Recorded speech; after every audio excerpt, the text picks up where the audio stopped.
эхлэхээс өмнө дууны тухай хэлчихсэн. Би ийм байгаагүй, урд нь ийм байгаагүй, миний сэтгэлийн талбарт нөгөө мин байгаагүй гэж хэлсэн. Рок би дуулдаг шүү дээ. Яг энэ шиг одоо би ийм байгаагүй. Яг адилхан. Тэгээ энэ дуу надад юуг сануулдаг вэ гэхээр өмнө хэн байсан бэ, хаанаас ирсэн бэ гэдгийг маань сануулдаг. Тэгэхээр та нар магадгүй түрүү насаа хэлсэн шүү дээ. Дуу гэдэг бол өөрөө ингээд цагаа олсон ч олоогүй ч яг нэг юм нөхцөл байдал та нарт ингээд сануулдаг. Хэн байсны чинь тухайн нөхцөл байдлыг чинь сануулдаг. Энэ дууг мэдхүү? Мэдхүү те. Дуртай юу?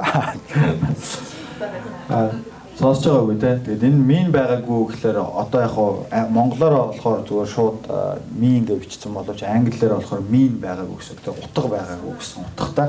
Тийм. Тэгэхээр энэ ер нь бол тэгдэж шүү дээ. Одоо нэг тийм утгатай юм шиг утгагүй юм шиг амьдарч ирсэн үг надад бол зөндөл байсан. Гэхдээ нэг урт наслаагүй. Тэгээд ах эгчнээс уучлалгүй те. Нэг амар урт наслсан юм шиг амар урт юм ярих гэдэг байгаа бол зүгээр энд нэг жижигхэн тийм нэг өөрчлөлтийн тухайд ярих цааш шүү. When I was гэдэг шиг би нэг 10 таадаа байхдаа ч гэдэг юм уу те 10 үдтэй байхдаа яг л нэг тийм тэр нэг бойсын адилхан л тийм нэг балаа хийж явсан. Тамхиа татна те аав ээж үгэнд орохгүй нөгөө өөрийнхөө дураар гэдэг шүү дээ нөгөө тийм дураараа өссөн хүүхэд тэгээд тэрий чинь нөгөө хязгаарлахад нэг хүч хэрэгтэй. Тэр хүч болохоор одоо нэг бол нэг тийм жинхэнэ диктатур хүч хэрэгтэй. Үгүй чи нааш энэ суу тэ өсөглөн зоодно аль нь ч байсан. Нэмэр болоогүй. Зүгээр тэр хүч бол намайг зүгээр төрхөн зур ингээл тэ нэг 20 минут дуугаал суулган тэ. Гэхдээ дотроо бол нөгөө би чинь тэ эндээс гараа чи бэ тэ. Яг тийм бодолтой тэ. Гараад бол уушлаараа гэж ойлоо болон тойроод би шаар өөр зэн дааны юм шүү дээ тэ. Чи энэ дотроо зүгээр яг ярьжлаа. Тийм л байсан.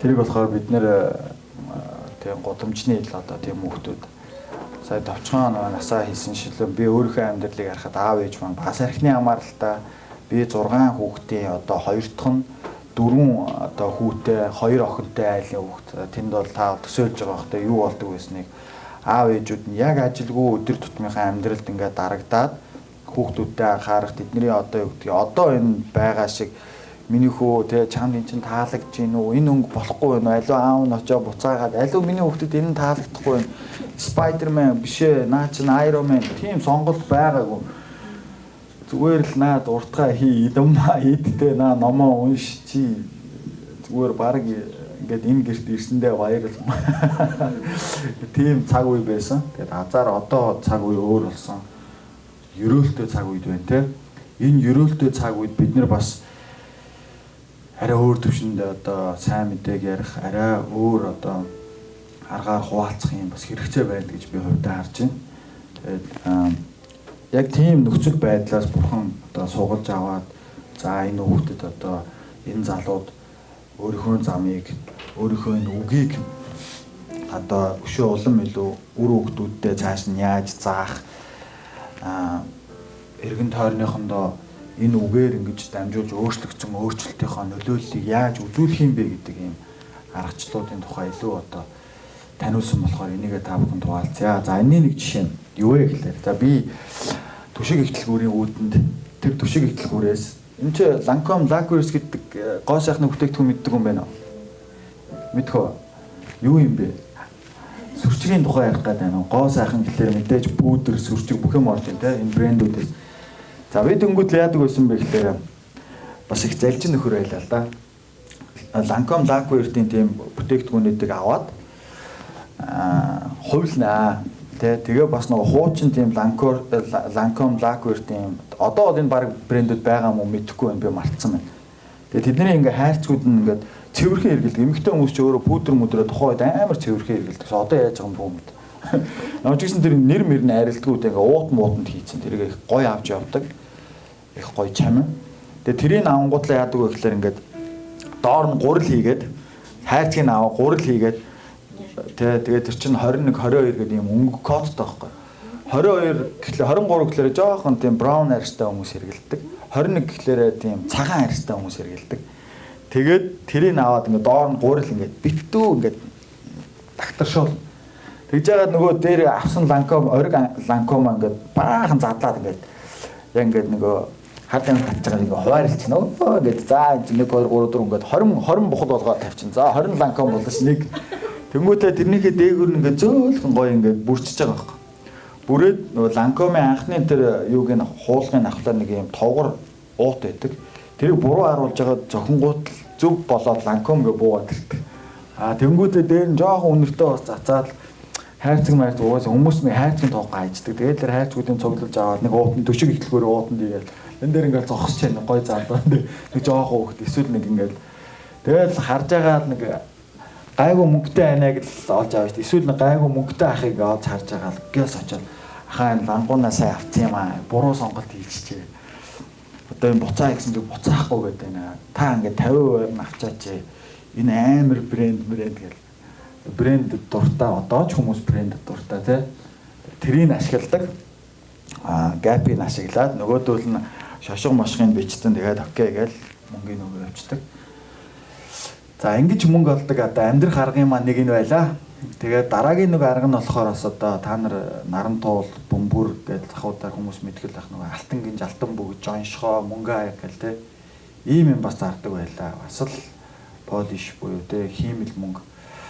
За тэрийг бол жинхэнэ бас одоо сайхан худлаар зардаг хүмүүс байлаа. Тэгээд баха хандаг байлаа. Зарчаад нөгөө хүн хуурцсан хүнийг араас нь холоос дагаж явж агаад алт мөнгөний дархан ороод нөгөө хүн гарч ирээд хараалаа урсгаад нөгөөдгий чинь шидээ те аста чамаагтай гэж явж байгааг нь харчаад гинээрээ гэл энийг алсаас тэгж явдаг хүн байлаа. Сонсгол жоохон одоо энэ донд хуурцсан хүн байвал уучлаарай. Тэрний нэг нь тийм залуучуудын нэг нь бараг би яа. Тэгэхээр амьдрах арга олон. Тэгээ энэ амьдрах арга дотроос хамгийн одоо муухайгийн те хүний итгэлээр дандаа тоогсон ийм аргаар нь одоо амьдарч явж исэн хүний бурхан өөрийнхөө эсрэгээр нь авчираад одоо өөр болгосон. Тэгээд энийг та бүхэнд хуваалцаж байгаа маань одоо миний бахархал бол энэ байдаг. Бурхан дээр ирсэн. Тэгээ бурхан дээр ирээд одоо яг ингээд зөв бурууг ялгах надад ийм ухаан өгсөн хамгийн том миний бахархал байдаг. Тэгээд тэр болгон хүн ингээд зөв бурууг ялгадаг. Дотор үнтэйгээ ярина. Тэ өш. Гэтэ хизээч дотор хүн ер нь нэг дандаа буруу хэлдэггүй юм байлээ шүү. Тэгээд дотор хүн гэхлээр та нар юу гэж ойлгох нь вэ? Ариун сүнс чинь гэж ойлгоно уу? Дотны анд чинь жинхэнэ нөгөө баггүй хүн чинь гэж ойлгоно уу те? Өөрсдөө хаяа ингээд дотроо ингээд ярьдаг, сонсдог энэ юм чинь бол хизээч худлаа ярьдаггүй, хизээч бас таны ингээд буруу тодорхойлдог хүн чи яг ингэж байгаа даа гэж хэлэхэд яг л идэг. Гаднаа бол нэг наана нэг шал өөр хүн болсон те би нэг гаднаа нэг одоо юу гэдэг нэг джентльмен эсвэл нэг гоё сайн залуу харагдах гэж чийдэг. Гэтэ дотор хүн бол бас хэлдэг. Гэтэ энэ дотор хүний хамаарал хэн захирагддаг вэ гэдгийг бодохоор бурхан л захирагддаг. Энэ бол таны хоосоо орон зайд байдаг тэр хүн бол жинхэнэ та мөн. Тэр мөн чанараа харин бид нөгөө гаргахтаа яаж илэрхийлж гаргадгийг энэ арга зааж өгдөг. Бурхан дотор зааж өгдөг. Заримдаа хүмүүс тэгдэж шүү дээ. Би ингээд өнөөдөр ямаа байна, дотроо юм байна ингээл ярьдаг. Гэхдээ магадгүй тань амралтыг хүсэж байсан баг. Эсвэл та хэн нэгэнтэй уулзах ёстой гэдэг цагийг сануулж байгаа. Тэрийгээ бид нар мэдэхгүй хайрын дуу сонсоод буруу хараад уйлаас авах юм байна гэж бодчихдаг. Тэгэхээр энэ хоосоо орон зай бол бурхнаар дүүргэгдэх ёстой гэдэг. Тэгэхээр энэ зүйлийг олж аваад тэр бахархал нь байгаасаа тэр бахархалтай болоосоо гэдгийг би өнөөдөр ятгамаар байна. Тэгээд товчхондоо бол одоо миний амьдралын гэрчлэл юм байна. За нэг лөөвөрчин авчираад өөрчилжээ. Товчхондоо бол амин. Тэгээд юу гэж харж байгаа гэхээр би та нарыг бүгдийг чинь нэг гоё тийм эрүүл саруул хүн гэж өнөөдөр харахгүй бүгд нэг өвтөрхий дотроо нэг асуудалтай нөхдөд зөвөр өнөөдөр наана харагдж байгаа боловч тийм эрүүл харагдчих, цоо эрүүл харагдчих, зүгээр харагдчих, нүд бүтэн гутал говц сунартай харагдчих. Дотроо байгаа тэр асуудал чинь ахам алга. Тэгэхээр тэрийг найз нөхдөдөө биш, надтай биш. Өнөөдөр надад миний яриулсан энэ зүйлээр дамжуулаад бурхан таныг яхаа сануулж байгаа. Бурхантай яриад үз. Бурхан минь энэ нэг өнөөдөр вэлж чуулганд нэг Улаанбаатараас ирсэн нэг залуу ийм яриад байна. миний дотор хүн ийм байна, идэрсэн юм уу, яатсан юм, би үнэхээр зөв амьдарч байгаа юм. Итгэж юм. Та нар бүгд сайхан зүйлийг мөрөөдж байгаа. Тэгээ сайхан зүйлд хүрэж байгаа арга чинь бурхан таалагдахгүй бол уучлаарай тий. Яаж нөгөө мөнгө олох арга зөндөө, мөнгө хадгалах, үүрэх тэр ухаан бол бид нэр тэр болгон заяагдаг юм биш, тэр болгон байдаг юм биш. Тэгээ энэ болгоныг бүрдүүлээ бурхнаас эрэлхийлээ. Яг энэ чанаруудыг бурхнаас гуй. Ингэж чадвал итгэлийн амьдрал улам хүчтэй болно л гэж та нараа ятгах уриалмаар байна. Тэгээ бурхан та нарт хамгийн сайхныг өгөх болтугай.